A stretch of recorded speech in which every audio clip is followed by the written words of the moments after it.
You ready to do this? I think so. I mean, this feels more stressful than an exam.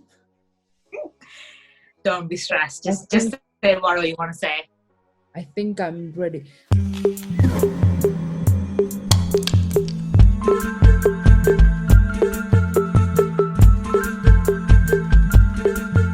In today's video, we have Jasvi.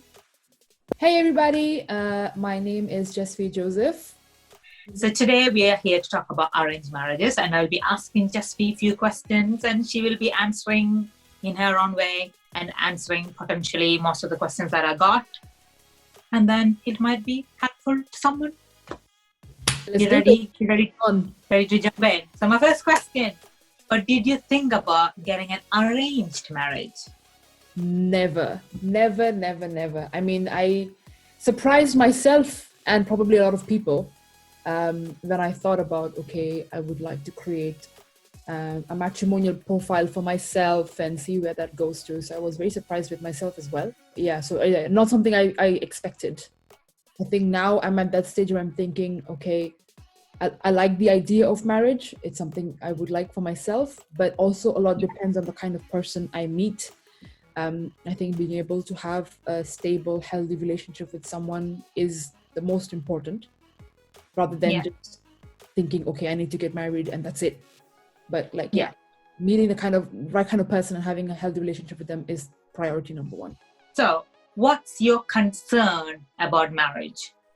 With arranged marriage or with marriage at all, I think because it's so uncertain, you have no idea how things are going to work out. And sadly, I've heard many people go through absolute horror stories of when these are men and women whose partners come across to be really wonderful at the beginning, but then as years go on and things like that, it turns into a complete horror story. So that is something, the uncertainty of it concerns me very much. And also when you have a partner, especially in a marriage, it's not just you out for yourself. Your actions and your choices and your decisions affect a lot of other people as well. And so with that comes a lot of responsibility, a lot of accountability, which can be quite like, oh my God, this could be a lot. So those is kind of some of my thoughts. On the concerns, when like what were some of your doubts and concerns before opting for marriage at all, let alone arranged marriage? To be honest, I didn't think of much, because when I was going to get married, my process was I need to get married because that's what my parents told me, or what I've been seeing in the community. And when I was getting married, all of my friends were getting married. So the main concern was if the person's going to adjust to this country and how I've been living in this country. And especially if I'm getting married a person from a different country, would they be able to adjust here? That was my main concern. What can you do to make this process easier?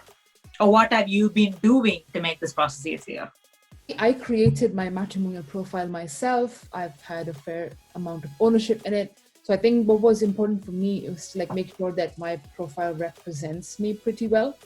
And included writing a good enough bio that talks about my interests, my passions, what kind of person I am. That was quite important. And I also got friends and family members to sense check my profile. Like, is this an accurate representation of who I am? My whole family has access to my account, so they also look for proposals. I think things like that. I keep telling myself, I mean, it does get frustrating at times because you go through pages and pages of profiles, and then if you're interested in someone, you also get rejected. So it does get very frustrating. So I keep telling myself to just keep an open mind and don't get stressed. Try and enjoy it. Try to enjoy the process. Yes. And are you enjoying the process? So for me, it's been a very interesting experience because I went from completely rejecting the idea of arranged marriage. I was the kind of person, I said to myself, no, it's never going to be something I do, blah, blah, blah. I've gone through that, and now I sort of just see it as, I like to call it parent-approved Tinder. Um, that's my that's how I see this whole process, and it's been very interesting.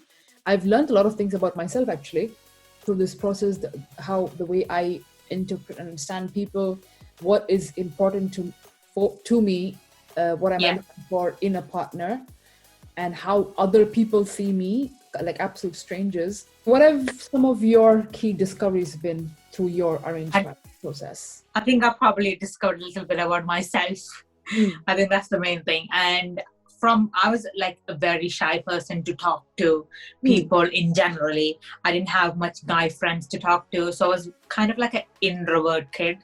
Yeah. So from there, you have to rise up and ask questions, what you want to know about the person generally. Yeah. So that kind of brought up a little bit confidence, because after one or two guys that you talk to in the profiles, that you know what to ask, you'll be more confident to, I've done this before, I need to do it. It's like a repetition. If you know how to make a curry, you'll be like, I know what to do, I need to get all this stuff out. So you lay your questions out. Yeah, you lay your questions out, get it out, and that's it. You're done. So I wrote down the questions. I don't miss out asking any questions. Yeah. Because after a stage, you're like, what do I ask now? And you're like, oh, I need to ask this question. So, in your top of your head that you need to ask this question. I think that is a very healthy tip, because I think I guess people tend to get swayed up in all the emotion. Somebody's doing exciting, so you forget to ask the important stuff. So I think it's very healthy. Also, it's like if you're talking to a person, the person is not that interactive, the conversation dries up. Mm-hmm. So this is a better way to start a new conversation. Yep. What can others do to make this process easier for you, or people who are going through arranged marriage? On the profiles that I've seen so far, majority of them, the guys, barely have anything written about themselves on their bio. Yeah. Or max to max, it will be information like where they studied, what they're working as, and what the parents do. Now that information is great, but I can see that already in other areas of the profile. What I would love to read more about is, okay, what are your passions? What are your interests? What kind of personality do you have? I've written those things about myself, and it would be great to actually read that, so make it a bit personal. What I would also like to see is, okay, what are you looking for in a person? But a friend of mine did tell me that guys tend to not be very specific because they want to cast the net out wide.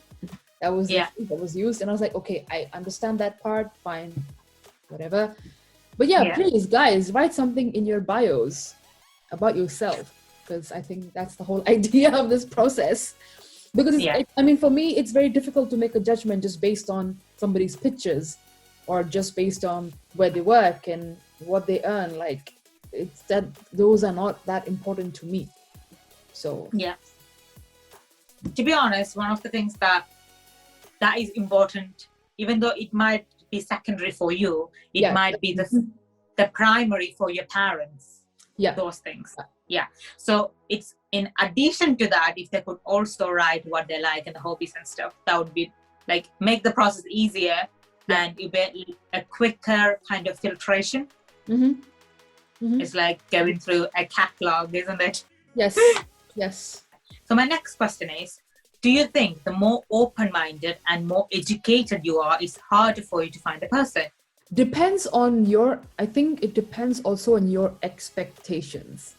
Because if you have, for example, just as an example, if you have a PhD and you only want people with PhDs, this also depends like on your expectation and what your preference.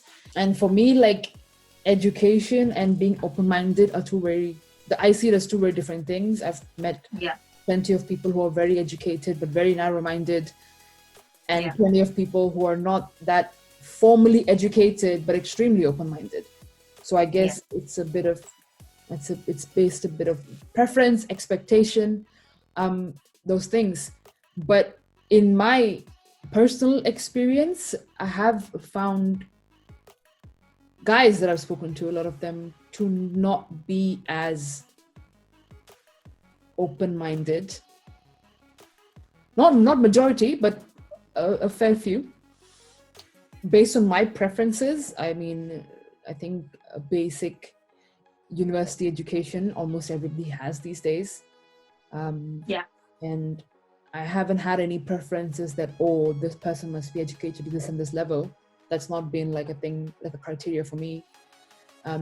Open-mindedness, on the other hand, yes, it is important to me. And when you ask somebody about the views, and it's very narrow-minded and all that thing, so conversation then becomes a struggle. But yeah, when I was looking for arranged marriage, this is like years ago, I did find that the people who are open-minded, who was living in a different country, was harder to find people, because you would get a lot of requests from India and other countries, but their open-mindedness is different to your open-mindedness. So yeah, in what way is it different in terms of open-mindedness? Let's say, for example, cooking. If I'm saying I want a person, or if they want a person who cooks, you're fine. But then you're saying, okay, I also want my partner to cook, or at least have some knowledge of cooking. And they're saying, no, I might be open about you driving, going for work, but I never seen anybody else cook. I only seen my mom cook, so why should I cook? So that's the variation I'm talking about. Yeah. So it's like they might be open-minded to something, but not the other things. Everybody says they want a person who's open-minded and understanding. You would not know, in my sense, that how open-minded or how understanding they are until you start living with them. Yeah. How do you know if a person is being honest with you? If they're saying the stuff that you want to hear. So how do you differentiate from they're telling me this stuff because they're being honest, or they're telling me because I want to hear this and they want to marry me? It's very, very difficult to tell if somebody is being honest. Yeah. I mean, I have spoken to guys who on the surface seem very charming and seem very ooh la la stuff, but as the time goes on, you can they in some ways they say they want to talk to you, but they don't put in the effort to like make a time and talk to you. So I guess for me, actions speak louder than words. I think for that reason, it's also important to not, for me, like deciding in a very short space of time, this is the person I'm going to get married to, for me is just seems impossible to me. People who do it, I admire you a lot, to have that kind of instant faith and trust in someone. So for me, I think, the best you can do is, I guess, spend time with that guy in person, and see, and I guess do activities and things where you can test each other's levels of patience and understanding, all that kind of stuff. Yeah. I don't know what else you can do beyond that. Coming back to what we were talking earlier about the whole uncertainty about marriage. I guess unless you really know someone for some amount of time, it's very difficult to tell with a new person. But you would hope that, you can, at best you can talk to family and friends, their family and friends, your family and friends, and see how it is. But I guess that's all you can do. And hope for the best, I guess. Hope for the best. Faith and hope. Yes. The way to go. What is your preferred way of contact? So you can, it's different when you have your profile up there, because they will probably send an interest and you accept and all that things, or they get your mom's number or your dad's number and call them, then they talk to you after. So what is, you think, the ideal way that would work for you? I think for me, to start off with, I would like to talk to the guy directly. Yeah. But even if it's I approach the guy or he approaches me, whichever way, I would like to start off with talking to him first. Yeah. Whether that's, we start texting and then eventually builds up to calls and video calls, and then if I'm comfortable enough with someone, I would like to be in a situation where we can meet each other. That would be ideal. Yeah. If that person, if it's not possible to travel for whatever reason, then at least build up to having regular video calls. I like talking face to face rather than texting. Yeah. But if also depends on the other person's comfort as well. I'm okay too. I'm flexible. But I would like to have a face-to-face conversation more than anything. Yeah. To be honest, I think it's also better to have a face-to-face conversation as in like a video call, since it's been COVID and everything. Mhm. Because, when I asked about the other question, how do you know if that person is being honest with you or not? Yeah. You can see their body language and also understand if they're being honest with you. You know how in the modern or in the UK we have dating or the first date, but when it comes to an arranged marriage, and especially in our culture or the area where we come from, we don't have the first date. We just have like a bride seeing, and that's it. Then the family and everybody decide. Yeah. Yes. Yes. So my question is, would you prefer to meet the guy on his own and get to know him before you have an actual involving all the family and having this bride viewing or this phenomenal? I think 100%. My preference would be to meet the guy in a very informal setting, and also like speaking from experience, as soon as you get family involved, it goes from level 0 to level 100 very quickly. So yes, it does. It's too fast, becomes very, very emotionally hyper all of a sudden. I definitely 100% prefer meet the guy, get to know him, see how we click, connect, all that kind of stuff. And then if we feel, okay, this is good, this can work, then bring the family into it.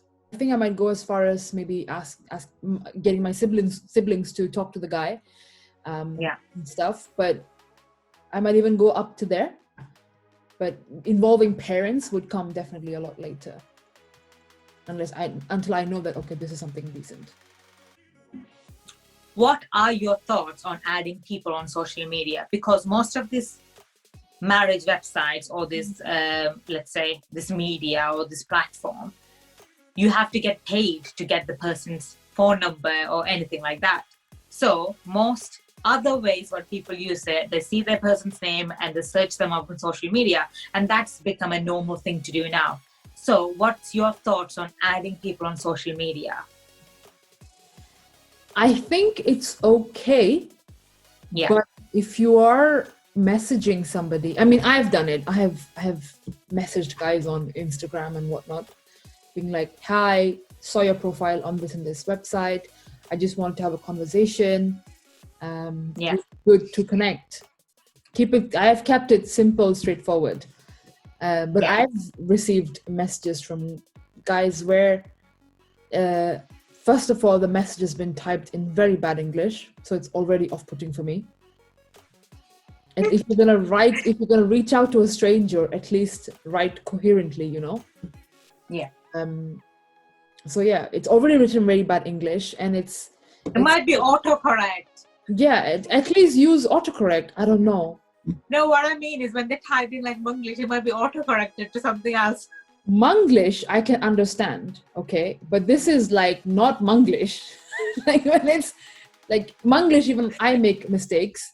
That is not something I judge if somebody's trying to communicate in Manglish. But when it's like when you're trying to write in English, and this whole high school things of writing "How are you" as HW space alphabet R space U, it just don't, But on the other hand, like I've also had people add me. I've added people on social media where, like, you get a different flavor of who they are because of their posts and pictures and whatnot, and it's been very interesting conversation.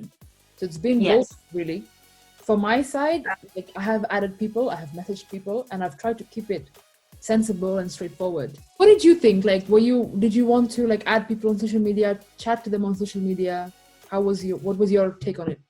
I did not want to add people on social media because you would not know what's going to happen afterwards. Yeah. You add them and they're seeing all your personal photos, your family photos, or what you've been tagged on, all the posts and everything. So they will get a rough idea or like a really good idea how you are, and you're letting them into your life to see all this kind of stuff. I'm letting them into another side of me when I don't even know if they're going to be my partner or not. Yeah. So my question would be, are you ready to show that side of yours to lots of people who might not be your partner? Yeah. So like for me, I mean, on Instagram at least, like my profile is public anyway. for me, like social media, I try to use it for, I would say work, but it's not work. It's just my passions and interests. That's why I'm like open, because my social media is quite open anyway. The thing is, they know who you are and who your friends are, and they can see and they can message them and all that stuff. So the good thing maybe you would know what the person is really like, whatever they're portraying to you, how they are like. But you're also showing your very personal side of you. So if you're ready to show your personal side, it's absolutely fine. Lots of people do it. Nowadays, when I was getting married, open-mindedness was not that much of a common word. Okay. But now everybody uses this word open-mindedness. So what is your definition of open-minded person? For me, somebody who's open-minded would be somebody who is not judgmental of people, of situations, of choices. Someone who's curious, who's open to learning more, understanding more, whether that's through talking to people or doing your own research, whatever that might be. And mainly just coming from a very non-judgmental point of view. Was it a priority? Was it ever a thought for you, even though it wasn't common around the time when you were getting married? Like, was it a thing for you that, okay, this person has to be open-minded? Whatever the definition may be for you, but yeah. Okay, so for me, rather than using the word open-minded, mine was more like, if I'm saying something, are they willing to understand there is another side to it that they can open and think about? If someone says this is blue and I'm saying, no, this is sky blue, and they're like, no, this is just blue. So if they have a like kind of an openness to understand, there might be different way of saying the same thing, then I'm happy. I was happy with it. Different perspectives, yeah. Yes. Do you think being in a different country, especially abroad, does it make it harder for you to find a person? Interesting question, because in terms of like cultural background, identity, like I'm Malayali, so I have a connection to Kerala, but I lived majority of my life in Mumbai. Growing up with friends from all over the country, really. So I have that part of my cultural identity as well. And then obviously being raised in the UK, majority of Malayalis I've met in the UK are people who originally came straight from Kerala, and have not lived in any other part of India, and that it's very different. Experiences growing up is very, very different. So that has been rare, but in terms of guys in general, I think there are a lot of guys in the UK who do understand what it means to be Indian, but also understand what it means to be British, and are able to mesh that together quite well. Having said that, I have also met a lot of people who aren't able to do that. So I guess it's a bit of pick and mix, really. What are the initial things that you're looking for that would make you accept the request or send a request? Like, I look at the photos, I look at the bio. I also look at education and stuff, and then see what I'm looking for in a partner. And are these along the same lines as me? And also, are they based in the UK? Because at the moment, that is my priority for me on the arranged marriage perspective. One thing I would say is really disappointing in arranged marriage is keeping people as an option and making people wait, thinking that if something doesn't work out, I can always go back to this person. But end of the day, they might be happy to wait for you, but you're wasting their time by making them wait. You never call me Tati. Stop it. No, because you were giving some really worldly advice, so I felt obligated. Last question. My last question. Yay. So the last question from me is, what are you looking for from marriage, and what are you looking for from your potential partner to be? The $1 million question. What am I looking for in a partner? So me as a person, I'm very independent. I'm an extrovert. I'm very outspoken. I'm very strong-willed, and I've had plenty of moments in the past where people have told me that they find me to be very intimidating, not necessarily as a compliment. So ideally, it'd be great to have someone who's not intimidated by me.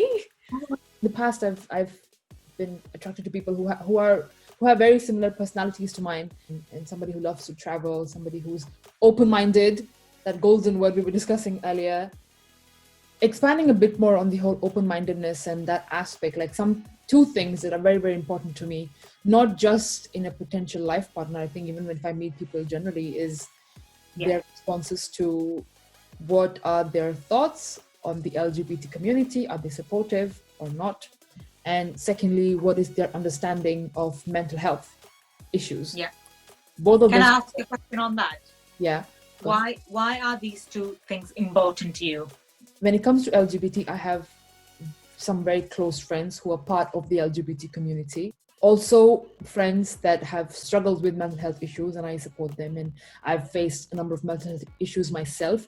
So it's very important for me, it's very important to have somebody who understands that and is supportive of that and is not judgmental about those things. Very, very important. And for me, honestly, like if I'm speaking to somebody new, especially when I'm going through this whole arranged marriage situation, like two of the questions that I ask pretty early on, probably like part of the first 5 questions I ask someone is, what are your thoughts on the LGBT community?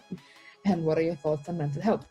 I mean, the response to those 2 questions gives me a pretty good indication of the kind of person they are and if this is somebody that I want to carry on speaking to, because homophobia is a complete deal breaker for me.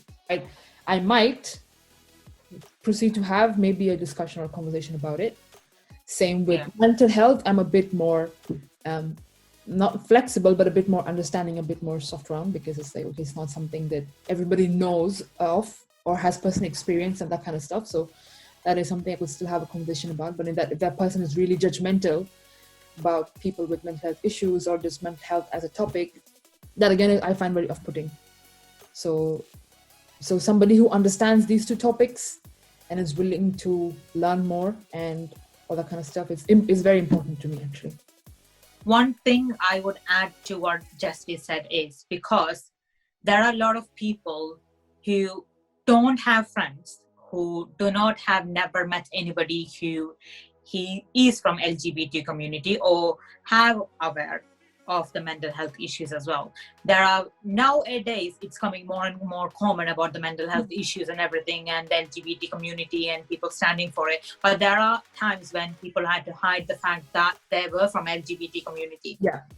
So it is kind of, again, a open-mindedness of a person. They might say they are homophobic or act like they're homophobic because they are unaware or not know anybody who is from this community. So they're a bit more like, oh, it's because they're unaware of the things, and it does come across as homophobic, even though it's only because they're purely unaware of these kind of things that's happening around the world, or they don't want to know. So my another question is, if a person who comes to you and is like, oh, okay, just let it go slightly, these kind of topic, would you be happy to educate them? I would be happy to have the conversation with them, have a conversation around it. If it is the case that if that person is completely ignorant, which I think would be pretty rare and very surprising that was the case. I mean, I think, Anyway. I mean, come on, we live in a world where people don't even know what racism is because they never had to deal with it. Yeah, okay, yeah, fair. Yeah.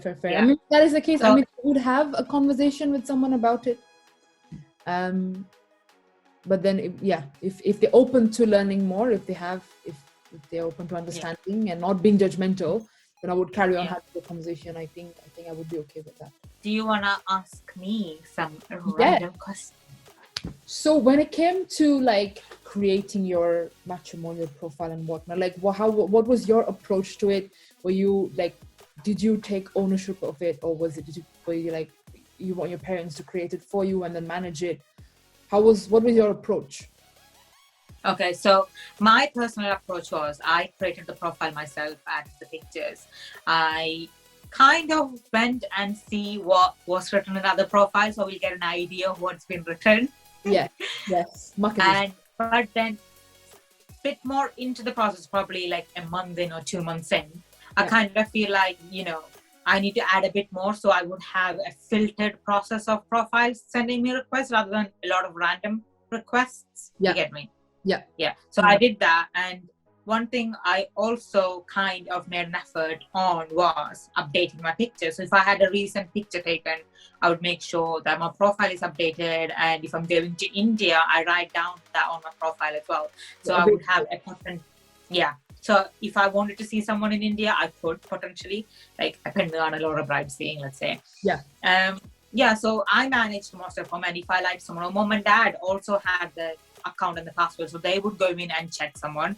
So they were sending a lot of proposals and requests. So when they contact me on social media, these proposals, I'm like, who are you? I have never sent you requests or anything. You have to be also aware of what request that's been sent out, and you will just check it out. Basically, if you're given password and account number to your mom and dad and stuff, you also go in and check and see if there's any updates going on or any changes in your profile that you wrote down.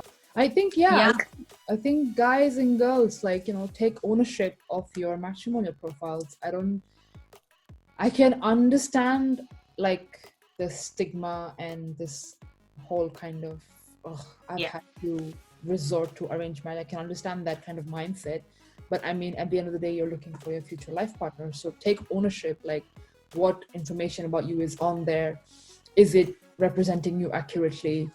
And are you I don't think there's any harm in taking a keen interest in finding the kind of person you're going to marry. Next question. Ooh, gone. No, you asked me. I thought you wanted to ask me question. Oh, sorry. Comedy. What are your tips, thoughts on managing like the family expectations and all this pressure? Things that I would recommend people who are facing pressures or family pressures and everything. Talk to your parents, be open to them about it, and make sure they're doing all this for your own good. That's what they keep saying to us all the time, isn't it? We are doing this for your own good. Yeah. We are making you educated for your own good. So you should talk to them for your own good. Yes, nice one. So you talk to them and you tell them that you are feeling stressed, and I'm sure they will be more than willing to understand to your pain. Add to that, like if there are members of your family, it could be, if not siblings, uncles or aunties, something that you're close to and you have an understanding with, like, get them to also vouch for you and calm your parents down on your behalf. Like for me, I am quite blessed because my siblings are on my side and they're normally the ones negotiating with my parents for me about, just let me be and just cut back on the pressure. So I am quite blessed in that respect.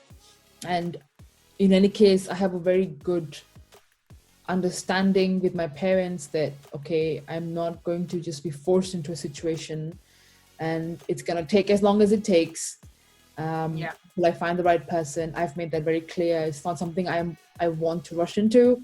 It's not something I'm going to rush into. I've made that very clear from day one.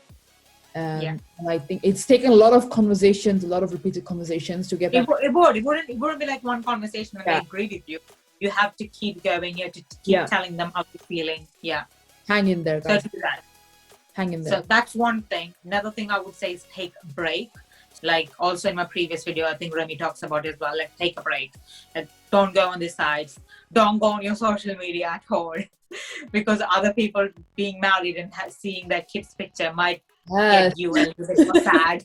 So do not go anywhere. Just like, do something, like do an outdoor activity. No, I'm not saying like go with your friends and play ball. Just, sit outside or take out your favorite meal or something and just have like watch a movie, relax, do all this kind of stuff. Yoga, if that works for you. Anything that makes you relax that you would do. One thing would be talk to your friends. So you probably would have your best friends and you will be calling them and telling them what's happening anyway. So talk to them a bit more depth and they might have some advices as well.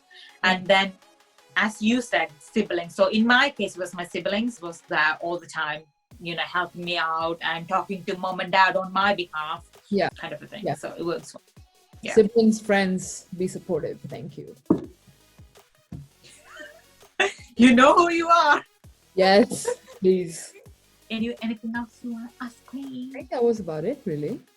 I don't think I have any other questions. If you have any questions, you may drop it down in the comment box. And it would be great to see what you guys think. If you have the same concerns, if you have completely other perspectives to how, if you're going through arranged marriage, the process, what your experiences have been like, please do let us know in the comments.